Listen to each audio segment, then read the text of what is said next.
요즘은 교회를 선택하는 기준이 점점 다양해지고 있습니다. 예배당의 규모, 찬양의 분위기, 목회자의 화술, 프로그램의 수준까지 많은 요소들이 사람들의 선택에 영향을 미칩니다. 그러나 하나님이 기뻐하시는 교회는 외적인 조건보다 그 안에 담긴 중심에 있습니다. 겉으로는 화려해 보여도 진리의 뿌리가 약하면 쉽게 흔들리고, 작고 보잘것없어 보여도 말씀 위에 세워진 교회는 결코 무너지지 않습니다. 우리는 좋은 교회를 찾아야 합니다. 좋은 교회란 편안하고 재미있는 곳이 아니라 하나님이 함께 하시는 곳입니다. 성경 속에서 하나님은 언제나 사람의 수보다 믿음의 진실을 보셨습니다.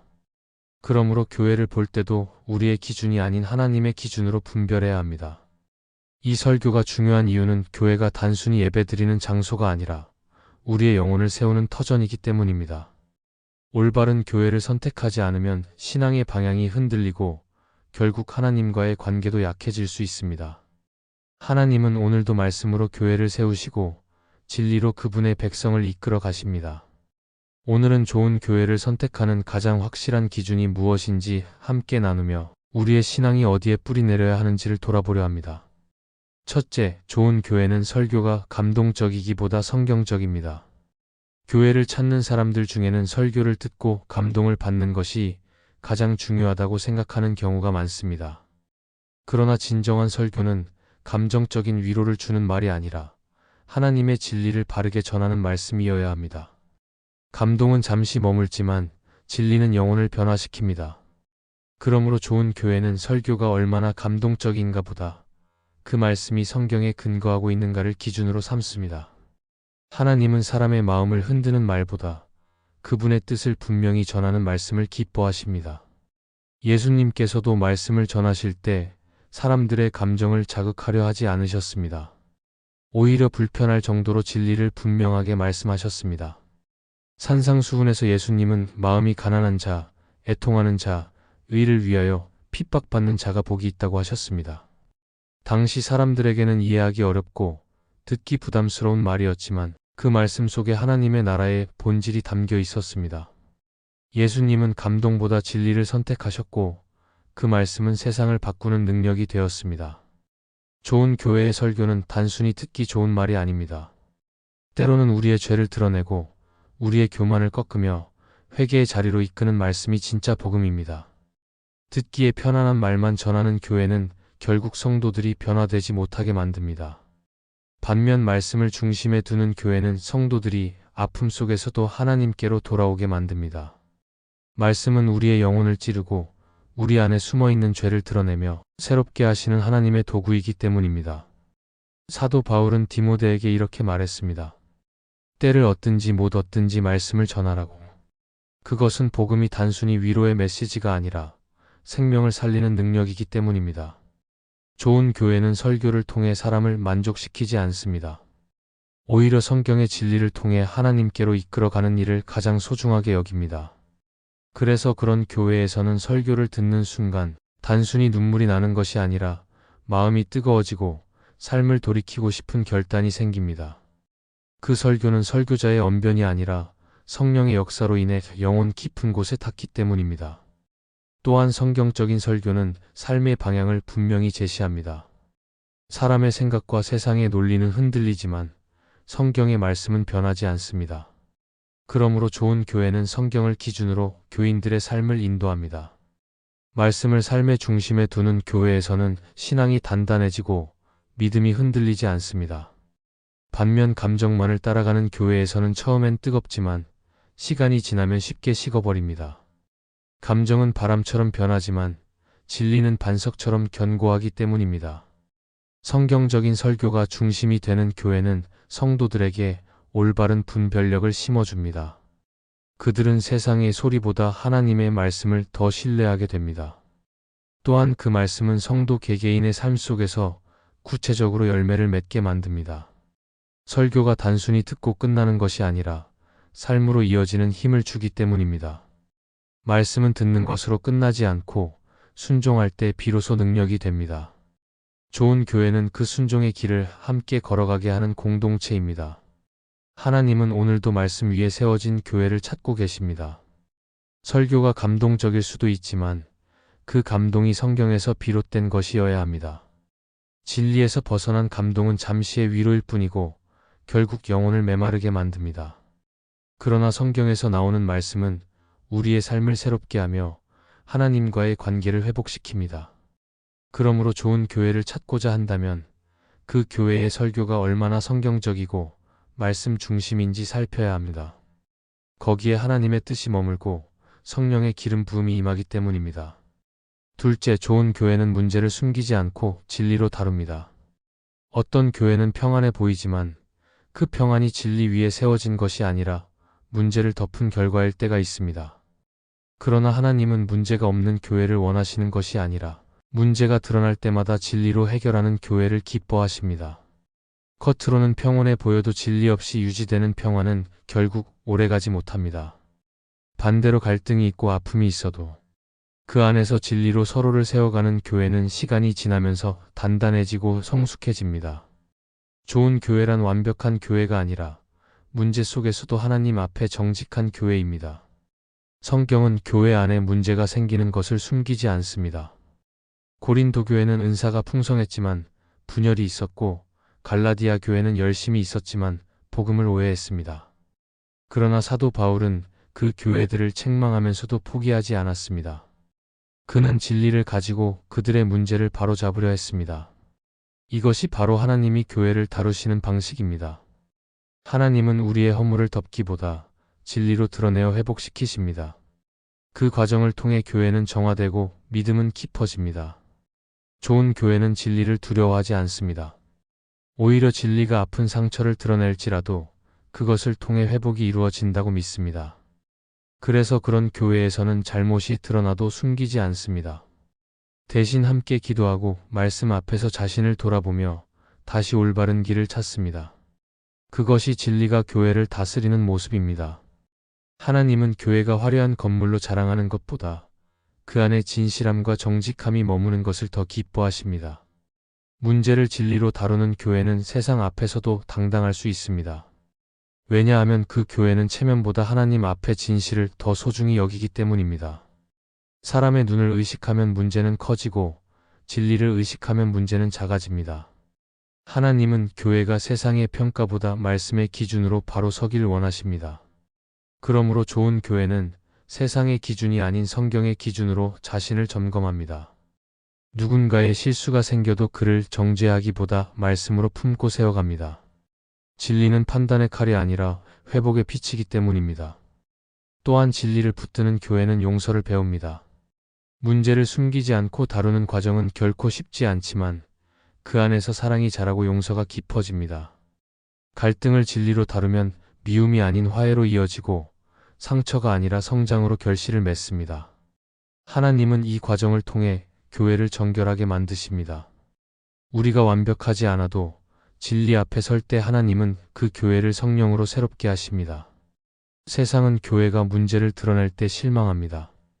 그러나 하나님은 교회가 문제를 숨길 때 슬퍼하십니다. 진리는 빛입니다. 빛이 들어오면 어둠은 감춰질 수 없습니다. 교회 안에 진리가 살아있을 때 하나님은 그 공동체를 통해 영광을 받으십니다. 아무리 작은 교회라도 말씀으로 문제를 다루면 하나님은 그곳에 임재하십니다. 반면 겉으로 평화로워 보여도 진리가 사라진 교회는 결국 힘을 잃습니다. 좋은 교회는 문제의 유무가 아니라 문제를 대하는 태도로 드러납니다. 진리로 다루는 교회는 상처가 있어도 희망이 있고 갈등이 있어도 성숙이 있습니다. 하나님은 그런 교회를 통해 세상의 복음을 증거하십니다. 그러므로 교회를 선택할 때 외적인 평안보다 진리의 중심을 살펴야 합니다. 진리가 있는 곳에 하나님이 계시고 그곳에서만 참된 회복이 일어나기 때문입니다. 셋째, 좋은 교회는 말이 많은 교회가 아니라 말씀을 붙드는 교회입니다. 교회 안에는 언제나 다양한 말이 오갑니다. 누가 무엇을 했다, 어떤 일이 있었다는 이야기가 쉽게 퍼집니다. 하지만 말이 많은 교회일수록 하나님의 음성이 들리지 않을 때가 많습니다. 왜냐하면 말이 많으면 들음이 사라지고 판단이 많으면 순종이 약해지기 때문입니다. 반대로 좋은 교회는 인간의 말보다 하나님의 말씀을 더 중요하게 여깁니다. 말이 아니라 말씀으로 세워지는 교회, 그것이 하나님이 기뻐하시는 공동체입니다. 성경은 분명히 말합니다. 사람이 떡으로만 살 것이 아니라 하나님의 입에서 나오는 모든 말씀으로 살아야 한다고. 교회가 건강하게 자라려면 사람의 생각이 아니라 하나님의 말씀 위에 서야 합니다. 아무리 훌륭한 제도와 프로그램이 있어도 말씀이 중심이 되지 않으면 그 교회는 방향을 잃게 됩니다. 반면에 하나님의 말씀을 붙드는 교회는 환경이 어려워도 흔들리지 않습니다. 말씀은 빛이고 그 빛이 교회를 인도하기 때문입니다. 이스라엘 백성이 광야를 지날 때 그들은 많은 불평과 원망의 말을 쏟아냈습니다. 먹을 것이 없다, 물이 없다, 왜 우리를 이끌어냈느냐 하는 말들이 그들의 입에서 끊이지 않았습니다. 그러나 하나님은 그들의 말을 들으시며 그 말 속에서 믿음의 부재를 보셨습니다. 결국 그들은 약속의 땅에 들어가지 못했습니다. 반면 여호수아와 갈렙은 말씀을 믿었습니다. 그들은 거인 같은 현실보다 하나님의 약속을 붙들었습니다. 그들의 말에는 불평이 아니라 믿음이 있었고 그 결과 그들은 약속의 땅을 밟을 수 있었습니다. 교회의 모습도 이와 같습니다. 불평과 판단의 말이 많은 교회는 스스로 무너지고 말씀을 붙드는 교회는 결국 하나님의 약속을 이루게 됩니다. 좋은 교회는 말보다 말씀을 듣는 시간을 더 소중히 여깁니다. 예배를 준비할 때도, 회의를 할 때도, 사역을 결정할 때도 하나님의 말씀 앞에 머무르기를 우선으로 합니다. 그렇게 할 때 교회의 중심은 하나님께로 향하게 되고 사람의 의견이 아니라 성령의 인도하심을 따르게 됩니다. 말씀을 붙드는 교회에서는 다툼보다 기도가 많고 비난보다 격려가 많습니다. 왜냐하면 말씀은 언제나 우리를 하나로 묶는 능력을 가지고 있기 때문입니다. 말이 많은 교회는 시끄럽지만 말씀을 붙드는 교회는 조용하면서도 강합니다. 겉으로는 조용해 보여도 그 안에는 깊은 영적인 생명이 흐릅니다. 말씀은 교회를 새롭게 하고 각 사람의 마음을 변화시킵니다. 설교를 통해 들려지는 말씀, 성경 공부를 통해 묵상되는 말씀, 개인의 기도 속에서 떠오르는 말씀들이 모여 교회를 든든히 세워갑니다. 하나님은 말씀을 중심으로 모인 공동체 안에 평안을 주시고 그곳에 성령의 기름 부음을 부어주십니다. 또한 좋은 교회는 말씀이 기준이 되기에 공정함과 질서가 있습니다. 사람의 감정으로 결정하지 않고 말씀의 원칙에 따라 판단합니다. 그 결과 교회 안에서 신뢰가 세워지고 성도들이 서로를 존중하게 됩니다. 말씀은 다툼을 멈추게 하고 공동체를 한 방향으로 이끌어갑니다. 우리가 아무리 열심히 일해도 말씀을 잃으면 중심을 잃게 됩니다. 그러나 말씀을 붙드는 교회는 길을 잃지 않습니다. 왜냐하면 그 말씀 안에 생명이 있기 때문입니다. 하나님은 오늘도 말씀을 중심에 두는 교회를 찾고 계십니다. 세상은 화려한 교회를 주목하지만 하나님은 말씀에 순종하는 교회를 보십니다. 진정한 부흥은 말이 줄고 말씀이 살아나는 자리에서 시작됩니다. 그러므로 좋은 교회를 찾는다면 그 교회 안에서 말이 아닌 말씀의 울림이 있는지를 살펴야 합니다. 그곳에 하나님이 함께 하시며 그 말씀을 통해 교회는 하나님의 뜻을 이뤄가게 될 것입니다. 넷째, 좋은 교회는 예배 후에도 예배가 이어지는 삶을 살아갑니다. 많은 사람들이 주일 예배에 참여하며 신앙의 의무를 다했다고 생각합니다. 그러나 진정한 예배는 예배당 문을 나서는 순간부터 시작됩니다. 좋은 교회는 주일 하루만 거룩한 곳이 아니라 성도들의 삶 전체가 하나님을 예배하는 자리로 이어지는 교회입니다. 예배가 단지 형식이나 습관으로 끝나는 것이 아니라 그 말씀이 일상 속에서 살아 움직이는 교회가 진정으로 하나님이 기뻐하시는 교회입니다. 예배는 단 한 시간의 행위가 아니라 하나님과의 관계를 회복하는 시간입니다. 우리는 예배를 통해 말씀을 듣고 찬양으로 마음을 드리며 기도로 하나님께 나아갑니다. 그러나 하나님이 원하시는 것은 단순히 감동적인 예배가 아닙니다. 하나님은 예배가 끝난 후에도 우리가 그분의 말씀대로 살아가기를 원하십니다. 예배에서 받은 은혜가 가정으로, 직장으로, 사람들과의 관계 속으로 흘러가는 교회, 바로 그런 교회가 좋은 교회입니다. 성경은 예배와 삶이 분리될 수 없음을 분명히 가르칩니다. 로마서 12장에서 바울은 우리의 몸을 하나님이 기뻐하시는 거룩한 산 제물로 드리라고 말합니다. 즉, 진정한 예배는 주일 1시간의 행위가 아니라 우리의 삶 전체를 하나님께 드리는 것입니다. 좋은 교회는 성도들이 이 말씀을 기억하도록 돕습니다. 예배 시간에만 거룩한 척하지 않고 세상 속에서도 그 거룩함을 이어가게 합니다. 예배가 삶으로 이어지는 교회는 언제나 따뜻한 사랑이 흘러나옵니다. 그들은 예배 때 드린 헌신을 행동으로 옮기고 말씀으로 받은 도전을 일상에서 실천합니다. 도움이 필요한 사람을 외면하지 않고 상처받은 이웃에게 손을 내밉니다. 그들의 삶 자체가 예배가 되어 하나님께 영광을 돌립니다. 이런 교회에서는 신앙이 머리로만 머무르지 않고 삶으로 드러납니다. 하나님은 이런 교회를 통해 세상 가운데 자신의 사랑을 보이십니다. 팀 켈러는 하나님을 아는 기쁨에서 이렇게 말했습니다. 하나님을 진정으로 예배하는 사람은 예배당을 떠나서도 하나님의 임재를 잊지 않는다. 그들의 삶의 모든 순간이 예배의 연장선이 된다. 이 말처럼 좋은 교회의 성도는 주일이 지나도 하나님을 잊지 않습니다. 예배에서 받은 말씀을 붙들고 한 주를 살아가며 그 삶이 다시 다음 예배의 고백이 됩니다. 그렇게 예배는 한 번으로 끝나는 행사가 아니라 삶을 이끄는 순환이 됩니다. 좋은 교회는 이 순환이 끊어지지 않도록 돕습니다. 예배 중의 말씀이 주중의 삶에서 실제로 작동할 수 있도록 서로를 격려하고 돌봅니다. 성도들은 주일에 받은 은혜를 나누며 함께 살아있는 신앙을 세워갑니다. 그래서 그런 교회에서는 예배 후에 더 큰 은혜가 느껴집니다. 사람들이 서로의 삶을 통해 하나님이 어떻게 일하셨는지를 고백하기 때문입니다. 예배가 이어지는 교회는 세상 속에서도 빛과 소금의 역할을 감당합니다. 사람들은 그들의 말보다 삶을 보고 하나님을 느낍니다. 직장에서의 정직함, 가정에서의 사랑, 관계 속의 온유함을 통해 예배의 흔적이 드러납니다. 이처럼 예배는 교회 안에 머무르지 않고 세상을 변화시키는 힘이 됩니다. 하나님은 그런 예배자의 삶을 통해 당신의 이름이 높아지도록 역사하십니다. 결국 좋은 교회는 예배의 감동보다 예배의 열매가 있는 교회입니다. 그곳에서는 예배 후에도 하나님을 기억하며 받은 말씀을 삶으로 옮기려는 결단이 있습니다. 하나님은 그런 교회를 통해 세상을 새롭게 하십니다. 주일의 예배가 삶의 예배로 이어질 때 교회는 비로소 하나님의 나라를 드러내는 공동체가 됩니다.